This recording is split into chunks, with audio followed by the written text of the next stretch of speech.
पूरे 4 तोले के हैं ये सोने के कंगन, इनको छुपा लेता हूँ। आजकल चोरों चके बहुत हैं यहाँ पे। सुना तुमने, पूरे 4 तोले के सोने के कंगन है इस बुढ़े के पास। हाँ यार, मेरा भी जी ललचा गया है। आज इस बुढ़े को मुर्गा बनाते हैं।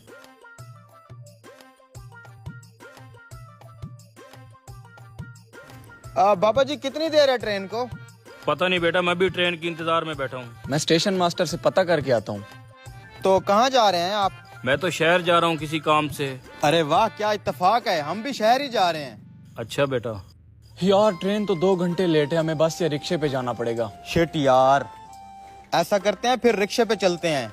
आपने भी शहर ही जाना है ना, क्यों ना हम साथ में ही चल लें, गपशप भी हो जाएगी और 3 जने जाएंगे तो रिक्शे वाला किराया भी कम लेगा। अच्छा वैसे मुझे भी जल्दी है, ट्रेन पता नहीं कब आए। चलें फिर? चलो जी। यहाँ तो कोई रिक्शे वाला भी दिखाई नहीं दे रहा। थोड़ा आगे चलते हैं, कोई ना कोई मिल जाएगा। काफी सारा सफर कर लिया है, अभी तक कोई रिक्शा नजर नहीं आया। आ जाएगा बाबा जी, आ जाएगा। वैसे आप शहर क्या करने जा रहे हैं? बेटा मैं ये सोने के कंगन बेचने जा रहा हूँ।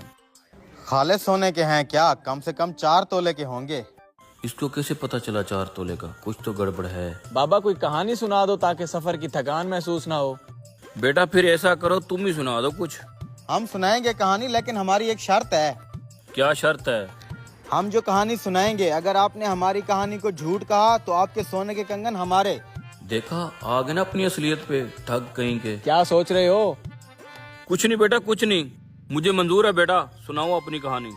तो फिर सुनो, हमारी एक गाय थी, ये मोटी मोटी उसकी आंखें, बड़े बड़े सींग, दूध तो इतना देती थी, नदियां बह जाती थी, नदियां। उसके सींग पहाड़ों जितने बड़े थे। अगर उसके बाएं सींग पर हम बैठते तो पूरा एशिया नजर आता, अगर हम दाएं सींग पर बैठते तो पूरा यूरोप नजर आता था। फिर एक दिन पता है क्या हुआ? क्या हुआ? एक उड़ता हुआ मच्छर हमारी गाय के माथे से टकराया और हमारी गाय वहीं पर मर गई। बहुत अफसोस हुआ। और तेरी ये बुढ़ा तो बहुत शातिर है, इतने बड़े झूठ को भी झूठ नहीं कहा। अच्छा बाबा, अब आप तो कोई कहानी सुनाओ। ठीक है, अगर तुमने मेरी कहानी को झूठा कहा तो तुम दोनों को 500 रुपया देना पड़ेगा। मंजूर है। तो फिर सुनो, मेरे शादी वाले दिन मेरे बाप ने मुझे घोड़ा गिफ्ट दिया। घोड़ा बहुत ही अच्छा था। एक दिन गांव के अंदर उसकी दूसरे घोड़े के साथ लड़ाई हो गई, उसके माथे पे जख्म हो गया। फिर एक दिन बारिश आई, बारिश का पानी पड़ते ही घोड़े के जख्म से कपास का पौधा निकल आया। उस पौधे पे इतनी कपास लगी, हमारे सारे गोदाम फुल हो गए। लोग दूर दूर से उस घोड़े को देखने आते। फिर हमने उस कपास के 2 रंग के कपड़े बनाए, एक काला एक सफेद। फिर एक दिन अचानक सारे कपड़े चोरी हो गए। बेटा खुदा झूठ न बुलवाए, जो तूने काला कपड़ा पहना हुआ है और जो इसने सफेद कपड़ा पहना हुआ है, ये हमारे गोदाम से चोरी किए हुए हैं, हमें वापस कर दो।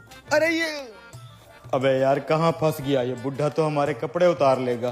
500 देना पड़ेगा। इसकी कहानी झूठी है, अपने कपड़े बचा और 500 दे इसे। ये लें। ये लो। अब चलो बेटा, शहर में जाके मैंने ये कंगन बेचने हैं, फिर किसी होटल में बैठ के खाना भी खा लेंगे। आजो।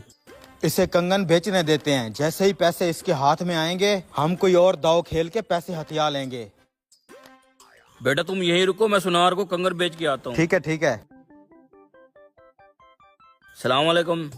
वालेकुम सलाम जी हजूर। दरअसल मैं अपने ये दोनों नौकर बेचना चाहता हूँ, आपकी दुकान पे काम करेंगे और आपकी खिदमत करेंगे। ठीक है, मुझे नौकरों की जरूरत है। कितने पैसे मांग रहे हो एक के? 1 मिनट बेटा, एक को बेचू या दोनों को? ओ बाबा, दोनों को बेच दे, एक को फिर कहाँ रखेगा? दोनों बिकना चाहते हैं, दोनों का 10,000 लूंगा। 8,000 दूंगा। दे दो, जल्दी करो। ठीक है, आप संभालो दोनों को। हाथ में बहुत खुजली हो रही है, लगता है इस बार मोटा माल आने वाला है। चलो पुत्र अंदर चलो, बहुत काम करना है, झाड़ू पोछा लगाना है। झाड़ू पोछा? ओए, हम तुझे काम वाले दिखाई देते हैं? अपने नखरे बंद कर, आज से तुम मेरे नौकर हो। वो बूढ़ा तुम्हें 8,000 में बेच गया है। चलो अंदर चलो।